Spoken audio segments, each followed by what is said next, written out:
Good morning বন্ধুরা, আশা করি তোমরা সবাই ভালো আছো। রোববারের সকাল, আমার বাজার আমাদের দাদা করে এনেছে। বাজার বলতে মাছের।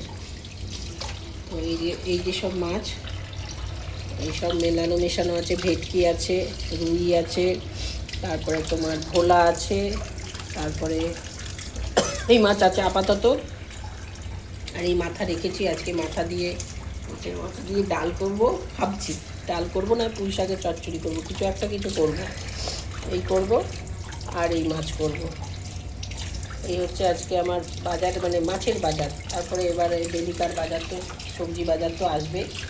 বন্ধুরা দেখো কত মাছের তেল জমে গেছে, এখানে আছে, এর ভিতরে আছে। খাবো কবে? আর মাছের তেল এখন খাওয়াও ঠিক না। দেখি কি করি। এই তেলগুলো দেখলে খুব মায়া লাগে।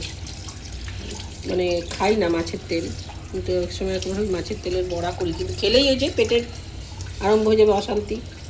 যা হয়, লোভ তো সামলানো যায় না, কিন্তু খাবো না। গাড়ি ভুড়ি নাকি এগুলো? আবার যে কাজের মেয়েটা আছে না, ও আবার নিয়ে যায়, বৌদি মাছের তেল থাকলে দিও। তো ভাবলাম মেয়ে মাছালা মাছ কাটছিল, ওকে ওর বাবাকেও বলে দিয়েছি যে তুমি কাটলে পরে তুমি নিয়ে আসবে। এগুলো কি মাছের তেল? পেটের দাঁড়ে ভুড়ি নাকি?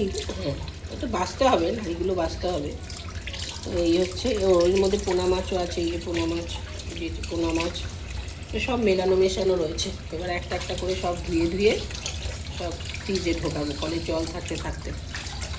বন্ধুরা, আমার এতটুকুনি পর্যন্ত মিনি ব্লগ। ভালো লাগলে তোমরা লাইক করো, শেয়ার করো, কমেন্ট করো। ঠিক আছে, টাটা, বাই বাই বাই।